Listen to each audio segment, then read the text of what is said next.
البدع والأهواء، أهل البدع العقائدية وأهل البدع السياسية. أنا أقول بيننا وبينكم السلف، بيننا وبينكم الكتب، كان فيقول البدع بيننا وبينكم الجنة. بسم الله الرحمن الرحيم. الحمد لله حمدا كثيرا طيبا مباركا فيه كما يحب ربنا ويرضاه.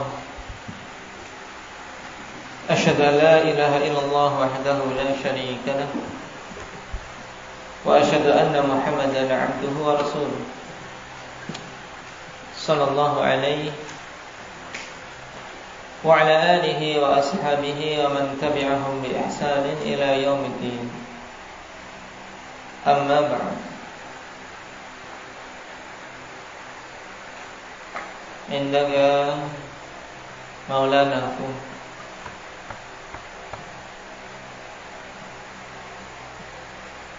Apa kaidah yang kemarin kita ambil?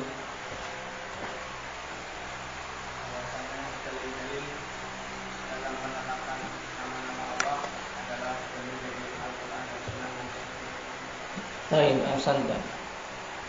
Bahwa yang menjadi dalil dalam penetapan asma wa sifat adalah Al-Quran dan Sunnah yang sahihah. Tidak bisa ditetapkan nama maupun sifat-sifat Allah Subhanahu wa ta'ala kecuali dengannya. Baik, jelas. Dan kemarin telah kita baca alhamdulillah bahwasanya apa yang disebutkan oleh Al-Allamah Ibnu Utsaimin rahimahullah ta'ala butuh ditambahkan dalam kalimat sahihah atau kata sahihah, karena hadis-hadis yang berhubungan dengan asma wa sifat terkadang datang dalam riwayat yang dhaif. Kemudian kemarin telah kita lewati juga bahwasanya lafaz secara umum terbagi menjadi dua macam, dari sisi datang dan tidaknya di dalam nusus Alkitab maupun As-Sunnah. Apa itu? Indah ya Hanafi.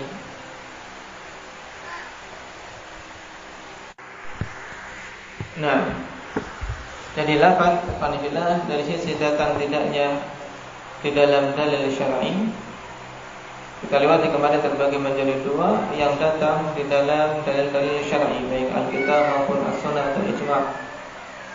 Maka kita menerima lafaz tersebut dan beramal dengan konsekuensinya. Kemudian yang kedua, lafaz yang tidak datang penyebutannya di dalam dalil syar'i. Nah, maka kita wajib tawakuf di dalam lafaznya. Maksudnya apa? Kita tawakuf, tidak boleh menolak ataupun tidak boleh menetapkan pada lafaznya. Baik.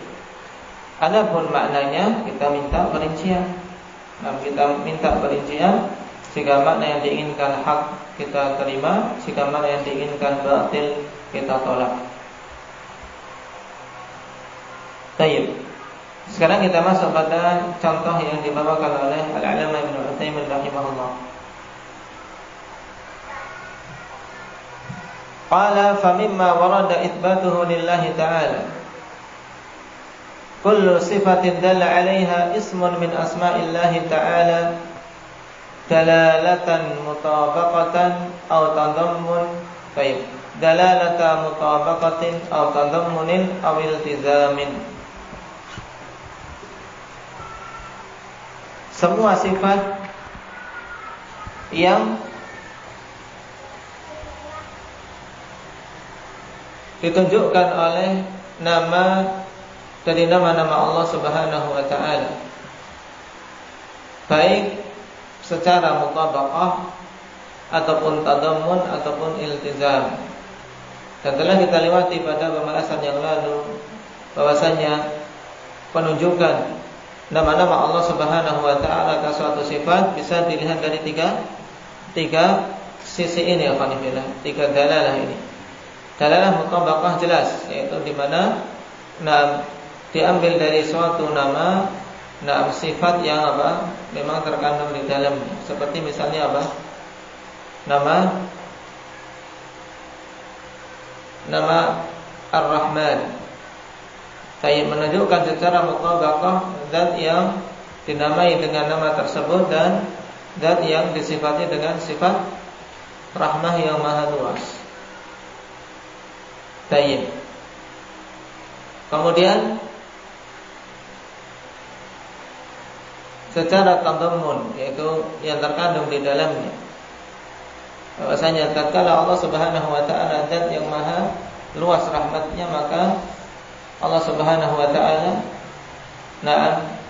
memiliki sifat Sifat hilm, misalnya. Tidak akan cepat-cepat menghukum hambanya.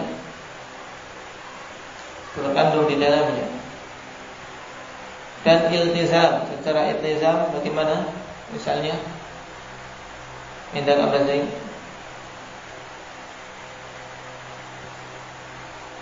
konsekuensinya bagaimana?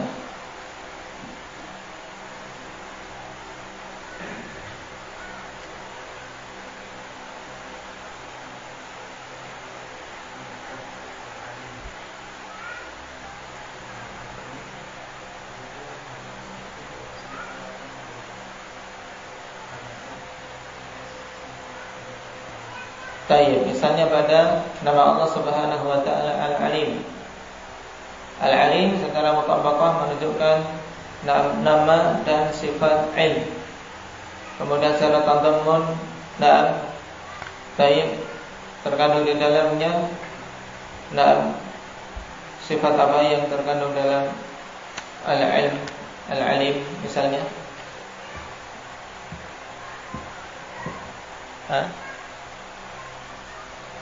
Ketika Allah Subhanahu wa taala disifati dengan sifat Al-Ilm atau pada nama Allah Al-Alim, sifat-sifat yang terkandung di dalamnya apa saja misalnya? Kalau sifat ilm jelas. Sifat yang lain apa?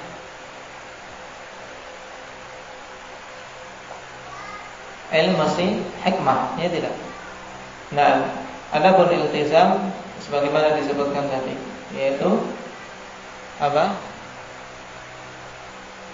Tadi bilang. Nah, ketika Allah Subhanahu wa taala Al-Alim, dan yang Maha tahu, maka Dia akan membalas amalan-amalan hamba-Nya. Ini telah kita lewati dulu pada kaidah yang keberapa? Indah ya Muhammad. Kaidah keempat dari kaidah-kaidah tentang asma. Dirujuk di sana. Qala wa minhu kullu sifatin dalla 'alaiha fi'lun min af'ali. Dan di antara dalil yang datang penetapannya adalah semua sifat yang ditunjukkan oleh fi'il dari fi'il Allah, yaitu perbuatan dari perbuatan-perbuatan Allah Subhanahu wa taala. Kal istiwa 'alal 'arsy, seperti istiwa di atas 'arsy. Yarhamukallah. Ini fi'il. Ar-Rahmanu 'alal 'arsy istawa. Nah, istawa fi'il. Nah, maka diambil dari fi'il ini sifat apa? Indah alim. Sifat al-istiwa, istiwa 'alal 'arsy. Kemudian wan nuzul ila sama'i dunya, turun ke langit dunia. Ini juga diambil dari apa? Dalil yang di situ menyebutkan fi'il Allah. Apa dalilnya? Indah ya Ahmad. Hadis siapa? Nah, hadis Abi Hurairah radhiyallahu anhu. Sayyid marfu'an, yanzilu Rabbuna tabaraka wa ta'ala kulla lailatin ila sama'id dunya hina yabqa thuluthul lailil akhir. Yanzil dengan fi'il menunjukkan sifat turunnya Allah ke langit dunia. Wal maji' lil fasli baina ibadihi yaumal qiyamah. Dan sifat maji', sifat datangnya Allah Subhanahu wa taala untuk menetapkan keputusan di antara hamba-hambanya pada hari kiamat. Nah, hal ini disebutkan di mana? Yang menuntut menyebutkan sifat maji' inda kama Mujahid.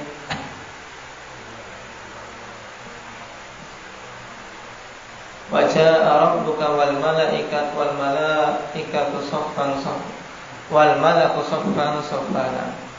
Wa jaa'a rabbuka wal malaku saffan saffan. Sifat maji' datang dengan bentuk fi'il wa jaa'a. Naam. Wa nahwi dzalik min af'ali. Dan yang semisal itu dari perbuatan-perbuatan Allah allati la tuhsa anwa'uha fadlan an afradiha, yang tidak bisa dibatasi jenis-jenisnya, yaitu jenis-jenis perbuatan Allah. Tidak bisa kita menghitung-hitung semuanya. Apalagi untuk apa? Memerinci satu persatunya. Karena Allah Subhanahu wa taala katakan wa yaf'alullahu ma yasha, dan Allah Subhanahu wa taala akan melakukan apa saja yang Dia kehendaki. Sehingga fi'il Allah itu tidak terbatas. Apalagi di dalam firman-Nya fa'alul lima yurid, datang dalam bentuk mubalaghah, fa'al, menunjukkan apa? Allah Subhanahu wa taala senantiasa melakukan apa saja yang dikehendakinya. Wa minhu, dan juga di antara sifat-sifat yang sabit bagi Allah al-wajhu wal 'ainan wal yadan wa nahwaha. Sifat wajah, dua mata dan dua tangan dan yang semisalnya, yang ini disebut dengan sifat-sifat apa? Dzatiyah. Dzatiyah apa? Khabariyah. Sifat dzatiyah khabariyah yang wajib kita untuk beriman dengannya, dan harus betul-betul berhati-hati akhwanillah dalam sifat-sifat ini, jangan sampai terbetik pada diri kita apa? Penyamaan dan membagaimanakan. Tidak boleh kita muncul ya dalam diri-diri kita itu penyamaan atau tamtsil maupun membagaimanakan atau takyid. Yang masing-masing dari sifat tersebut insyaallah kita pelajari pada tempatnya. Karena kita sekarang mempelajari kaidah dulu. Qala wa minhu al-kalamu wal masyiah wal iradah bi qismaiha al-kauni wa syar'i. Dan di antara sifat-sifat yang sabit bagi Allah adalah sifatul kalam. Bahwasanya Allah Subhanahu wa taala berbicara, wal masyiah, na'am, wal iradah. Baik. Wal masyiah dan iradah yang semuanya kembali kepada kehendak Allah. Cuman bedanya apa ikhwanifillah antara masyiah dan iradah? Na'am. Baik.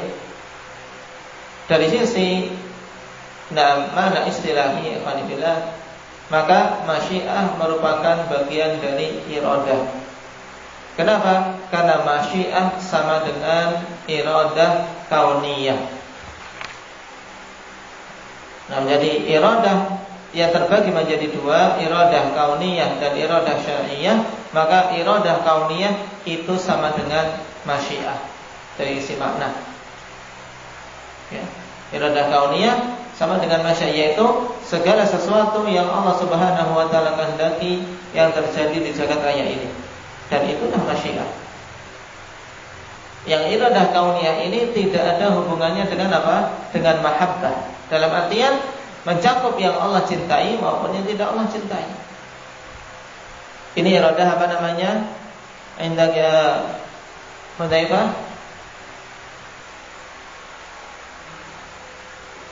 Iradah kauniyah. Iradah kauniyah maknanya sama dengan apa? Masyiah, kehendak Allah Subhanahu wa taala. Adapun iradah yang kedua yaitu iradah syar'iyah. Iradah syar'iyah itu kehendak Allah Subhanahu wa taala yang berhubungan dengan perkara-perkara yang Allah Subhanahu wa taala cintai. Makanya para ulama terkadang mengatakan iradah syar'iyah itu adalah dari isi makna sama dengan mahabbah. Baik. Untuk memperjelas, perhatikan catatan kaki nomor 1.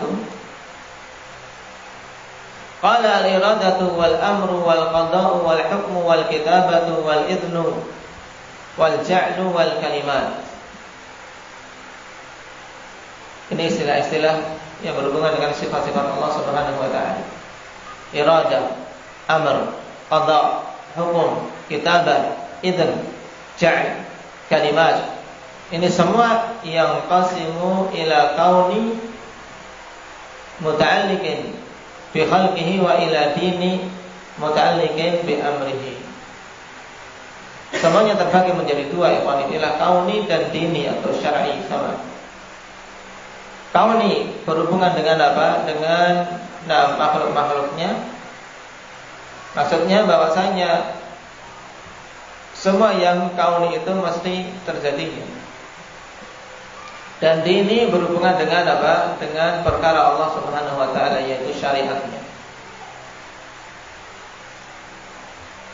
Jadi iradah dua, iradah kauni, iradah syar'i. Amr juga, ya, amrun kauni wa amrun syar'i. Qada juga, qada kauni dan qada syar'i. Terus demikian. Nah, sekarang wal farqu bainal iradatil kauniyah wal iradati syar'iyyah. Perbedaan antara kedua jenis iradah tersebut, iradah kauniyah dan iradah syar'iyyah apa?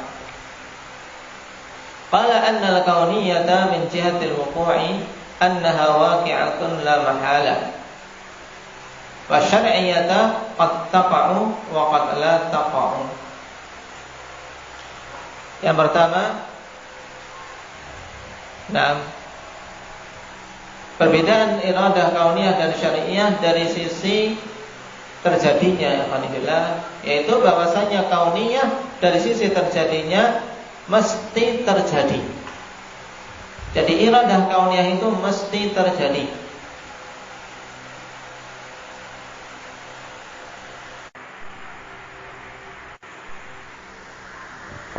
Jadi ini iradah apa? Iradah kauniyah. Dari sisi terjadinya mesti terjadi. Nah, adapun iradah syar'iyyah terkadang terjadi, terkadang tidak. Nah, kemudian perbedaan yang kedua, wa annal kauniyah min jihatil hubbi wa ridha. Fa inna minha ma yuhibbuhu wa yardah wa minha ma la yuhibbuhu wa la yardah.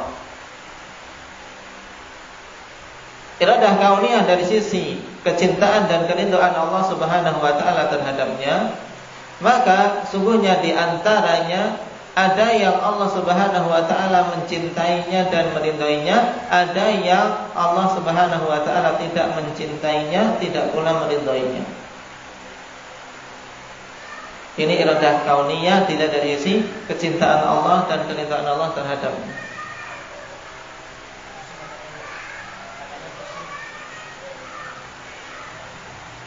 Qala wa syar'iyyata la takunu illa fima ahabbahu wa radiyah. Adapun iradah syar'iyyah, maka itu tidak ada kecuali pada apa-apa yang Allah Subhanahu wa taala cintai dan ridhai.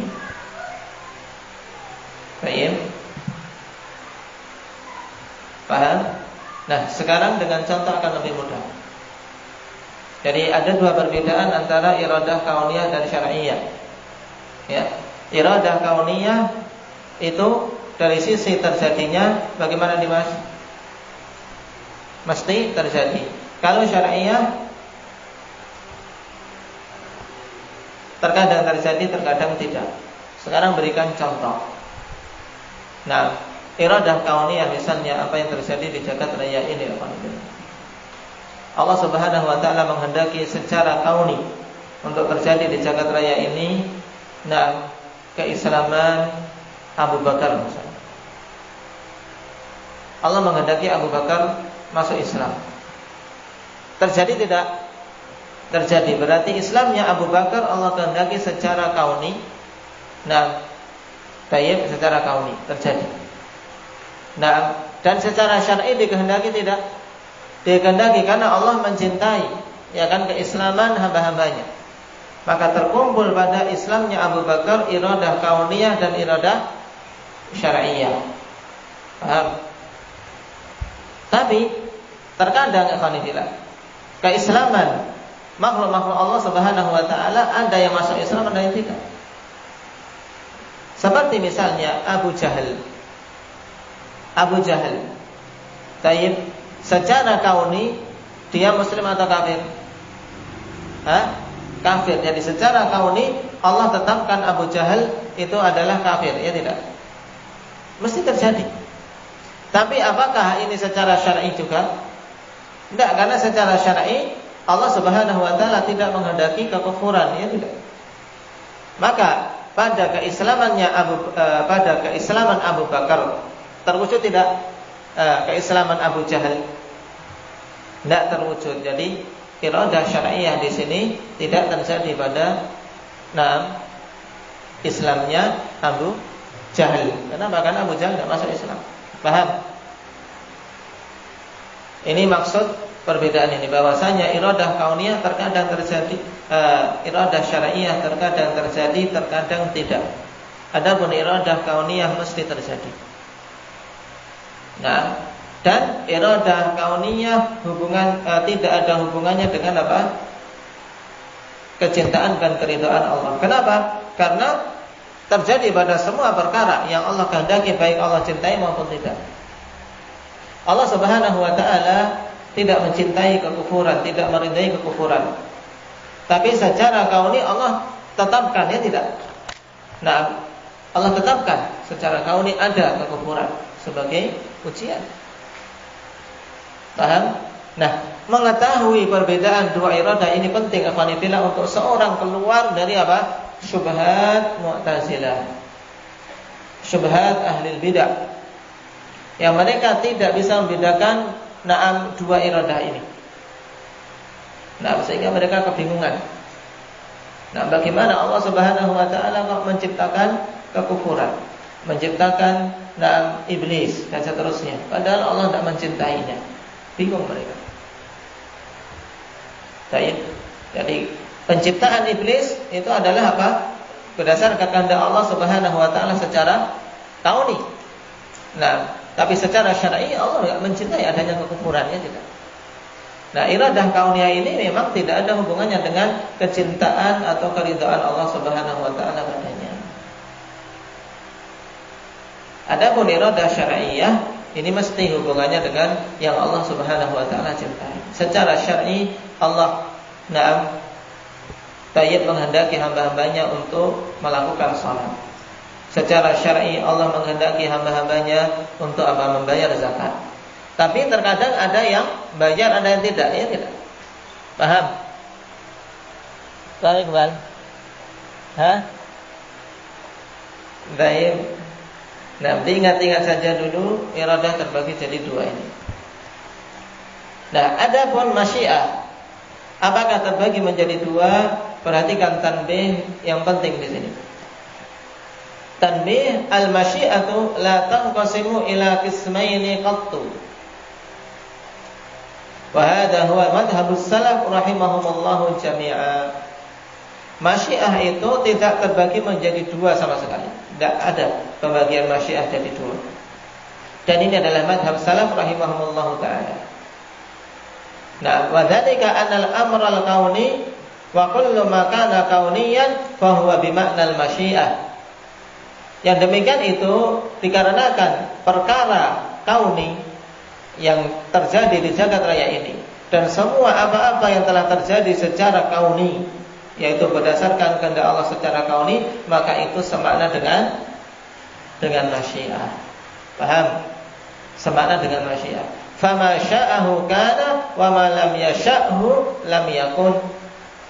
Maka apa saja yang Allah kehendaki mesti terjadi, dan apa yang Allah tidak kehendaki tidak akan mungkin terjadi. Berarti itu adalah makna iradah kauniyah. Jadi iradah kauniyah sama dengan masyiah. Paham? Maka masyiah tidak terbagi menjadi dua. Ini penting akhwanifillah, nanti kalau antum belajar kitab Fathul Majid, syarah kitab Tauhid. Karena di situ akhwanifillah Nah, dinukilkan perkataan Al-Hafidz Ibnu Katsir rahimahullah taala yang beliau membagi masyiah menjadi dua. Dan ini merupakan ketergelinciran beliau yang dikritisi oleh para ulama. Karena masyiah tidak terbagi menjadi dua. Sebab masyiah itu identik dengan apa tadi? Iradah kauniyah. Baik. Sampai di sini jelas, Faisal? Nah.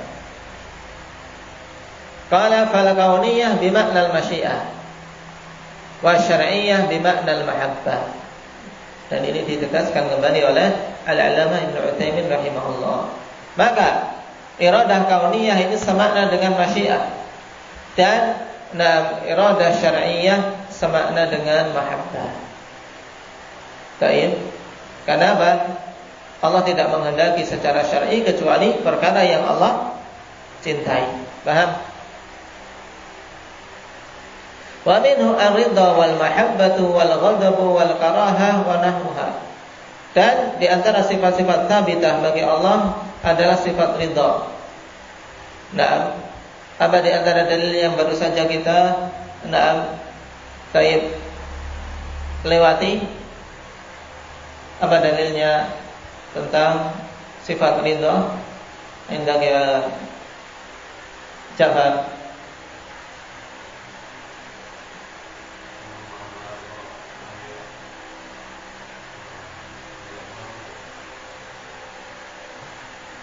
Nah, hadis yang dalam daras zuhur baru saja kita baca.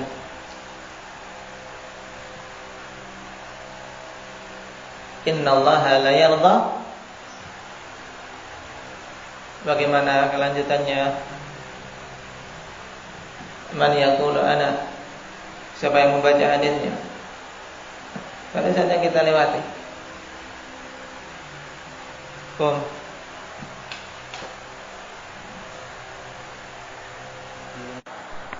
Nah, hadis Anas bin Malik radhiyallahu anhu dalam Sahih Muslim. Innallaha la yarda 'anil 'abdi an ya'kula al-aklata fayahmadahu 'alaiha. Sesungguhnya Allah Subhanahu wa taala betul-betul akan ridha terhadap seorang hamba yang makan dengan satu kali makan kemudian dia memuji Allah Subhanahu wa taala atasnya. Ila akhiril hadis. Wal mahabbah wal ghadab wal karahah, dan yang semisalnya, semua sifat-sifat yang tsabitah bagi Allah Subhanahu wa taala. Qala wa mimma warada nafyuhu 'anillah, tadi sifat-sifat yang datang penetapannya. Kemudian sekarang contoh sifat-sifat yang datang penafiannya dari Allah Subhanahu wa taala. Lintifaihi wa thubuti kamali dhiddi, dikarenakan memang tidak adanya sifat tersebut bagi Allah dan tetapnya sifat kesempurnaan yang merupakan lawan sifat tersebut. Dan ini kaidah yang harus sudah kita pahami dengan baik, bahwasanya ketika menafikan suatu sifat harus menetapkan sifat kesempurnaan yang merupakan kebalikannya. Nah, al-maut, maka kita harus menetapkan sifat apa? Nah, al-haya, nah sifat hidup yang sempurna. Wan naum, taib, was-sinah, taib, sinah dengan kasrah. Apa makna sinah? Hendak ya Zakaria, mengantuk. Wal ajiz, apa itu ajiz? Betuan, kelemahan. Wal i'ya, apa itu i'ya? Hendak tambah Zaid.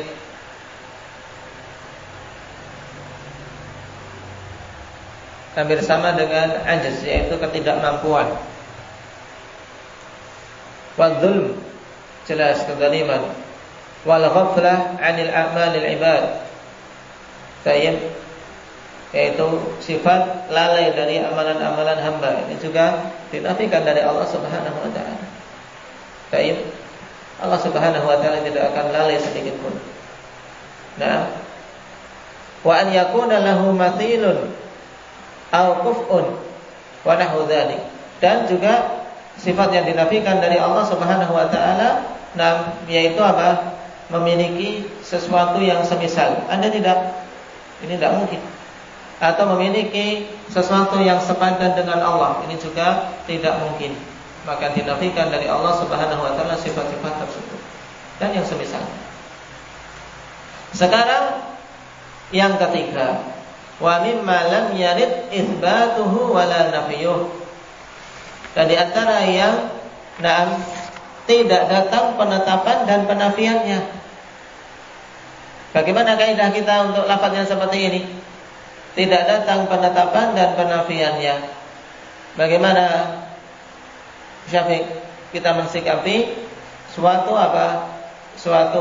kata yang disematkan kepada Allah Subhanahu wa taala tapi tidak datang penetapan dalam dalil, tidak pula datang penafiannya dalam dalil. Bagaimana kita mensikapinya?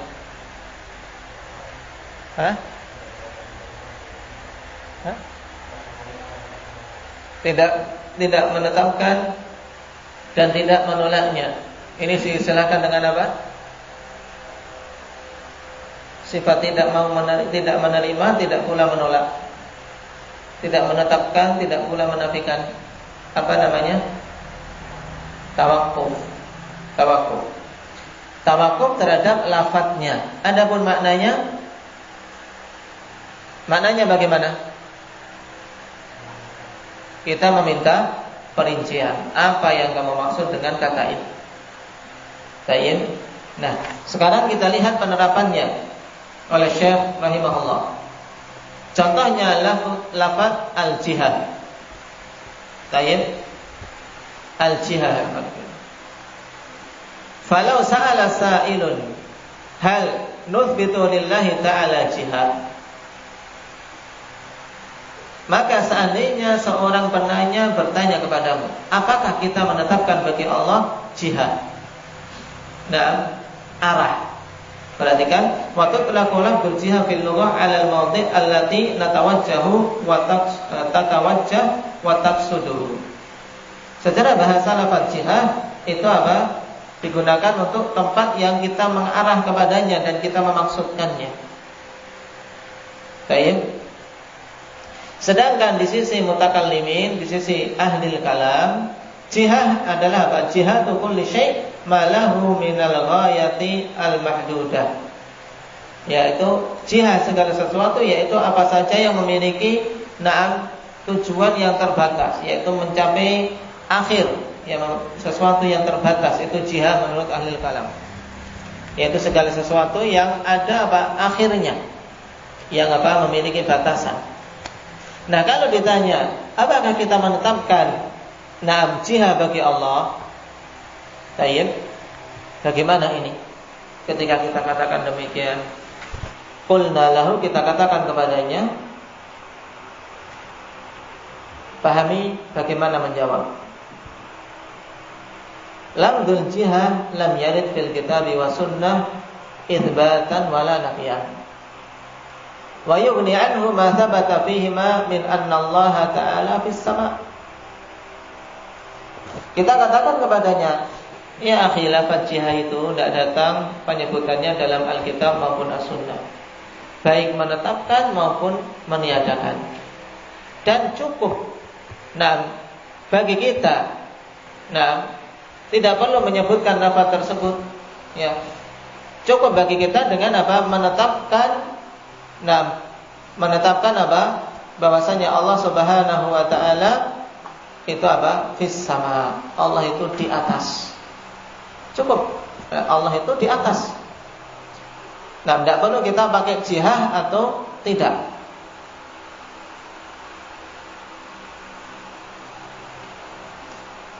Ya, cukup dari dari lafaz tersebut. Tidak perlu kita menggunakan lafaz tersebut, karena telah mencukupkan kita apa yang datang di dalam Al-Quran maupun As-Sunnah, bahwasanya Allah fis sama. Dan perhatikan, diingat-ingat lagi makna fis sama.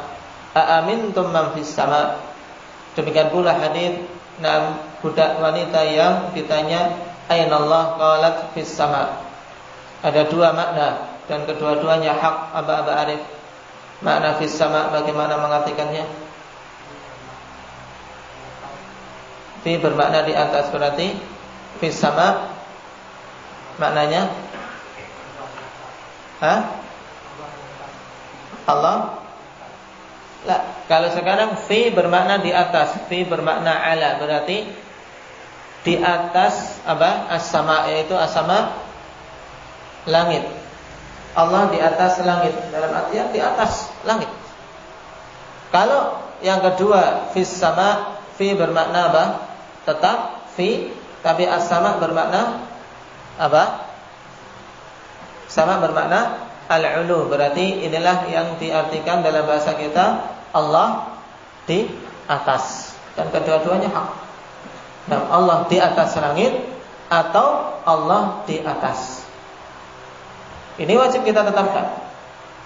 Nah, ahlul kalam ikhwanillah kemudian menimbulkan apa? Menimbulkan syubhat. Kalau demikian berarti Allah punya arah. Paham? Itulah yang mereka maksudkan dengan kata jihah ini, untuk membuat kita ruwet. Berarti kalian ahlu sunnah menetapkan jihah bagi Allah, menetapkan apa? Arah bagi Allah. Padahal arah adalah sesuatu yang apa? Terbatas, ya tidak? Arah terbatas. Makanya, ketika mensikapi lafaz yang tidak datang dalam Al-Quran dan Sunnah, kita katakan ini lafaz kamu itu tidak ada dalam kitab Sunnah.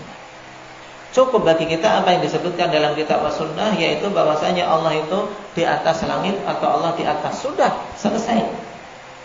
Nah, tidak perlu kita pakai jihad dan yang lainnya. Nah, baru kemudian kita perinci. Sekarang saya tidak menerima lafaz itu atau menolaknya karena memang tidak ada dalam Al-Quran dan Sunnah. Tapi saya cukup dengan apa yang ada dalam Al-Quran dan Sunnah, bahwasanya Allah itu fis sama. Kemudian tanya maknanya apa? Wa amma maknahu, adapun maknanya, fa imma an yurada bihi jihatu saflin, au jihatu uluwin tuhitu billah, au jihatu uluwin la tuhitu bih. Adapun dari sisi maknanya, kata jihah itu ikhwanillah bisa bermakna banyak. Bisa diinginkan dengannya arah bawah atau arah atas yang melingkupi Allah. Contohnya ikhwanillah, seperti apa misalnya? Pesawat terbang di mana? Di atas kita. Tapi atas itu melingkupi pesawat terbangnya tidak? Paham? Pesawat terbang di atas. Tapi arah atas itu, arah ini melingkupi pesawat terbang itu. Paham? Jadi pesawat terbang dilingkupi oleh arahnya di arah atas. Paham maulah? Paham, teman? Karena apa? Karena dia kita tetapkan ada di suatu arah, yaitu arah atas. Tapi kata jihah juga memiliki kemungkinan au jihatu uluwin la tuhitu bih, yaitu jihah arah atas tapi tidak melingkupi Allah Subhanahu wa taala. Karena Allah Subhanahu wa taala tidak ada sesuatu pun yang melingkupinya. Karena Allah zat yang maha agung, Allah zat yang maha besar. Baik. Fal awal batilun. Adapun yang pertama maka itu batil, yaitu yang bermakna jihah safal, yaitu jihah bawah, arah bawah. Kenapa batil? Limunafatihi li'ulumillahi ta'ala, karena bertentangan dengan ketinggian Allah Subhanahu wa taala, at-tsabit bil kitab wa sunnah, yang tsabit dengan Alkitab wa sunnah, wal aql wal fitrah wal ijma', juga yang tsabit berdasarkan akal, fitrah dan ijma'. Wathani, dan yang kedua batilun aidha. Yang kedua, apa ini yang batil? Demi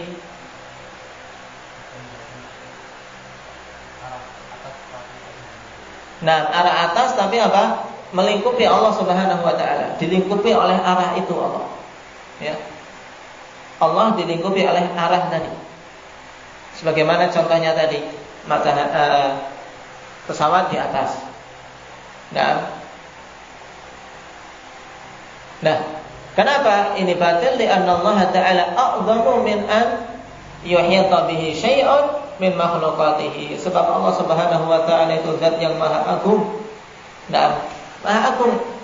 Nah, dari apa? Dari dilingkupi sesuatu dari makhluk-makhluknya. Tidak ada sesuatu pun dari kalangan makhluk yang melingkupi Allah Subhanahu wa taala. Wa tsalis, dan yang ketiga hak. Yaitu bahwasanya makna jihad kalau diinginkan jihadul ulu, yaitu arah atas tapi la tuhitu bi, ya, arah atas yang tidak melingkupi Allah Subhanahu wa taala. Dalam artian dia di atas. Dan Allah Maha Agung, tidak boleh kita membagaimanakannya. Atas ya atas, sudah selesai. Nah, tidak boleh kita kemudian berarti Allah dilingkupi oleh arah, tidak. Karena Allah Subhanahu wa taala tidak boleh kita samakan dengan makhluk. Nah, kalau yang diinginkan adalah jihadul ulu la tuhitu bi, ini makna hak. Kenapa? Li'anna Allah Ta'ala al-'ali fawqa khalqihi la yuhitu bihi syai'un min makhluqatihi. Dikarenakan Allah Subhanahu wa taala itu zat yang maha tinggi di atas semua makhluknya, dan tidak ada sesuatu pun dari kalangan makhluk yang melingkupi Allah Subhanahu wa taala. Paham? Nah, ini salah satu contoh. Dan banyak kata-kata yang seperti ini yang dimunculkan oleh ahlul kalam, sehingga butuh seorang seorang penuntut ilmu memahaminya. Kata-kata mubtada'ah dan mujmalah yang diterangkan oleh ahlul bidah. Ini baru satu contoh jihad saja. Kalau kita tidak paham, kadang bikin keserimpet, ya tidak. Maksudnya keserimpet, terjebak. Nah, ketika mengatakan jihad, ya kita menetapkan jihadul ulum. Mereka punya, kalau demikian kalian Kalian menyamakan Allah dengan makhluk. Menyamakan Allah dengan makhluk. Nah, karena berarti Allah juga dilingkupi oleh makhluknya. Nah, sudah ruwet. Tidak. Maka kita tidak boleh menetapkan atau menolak. Tapi kita cecar dia dengan apa maksud jihad ini.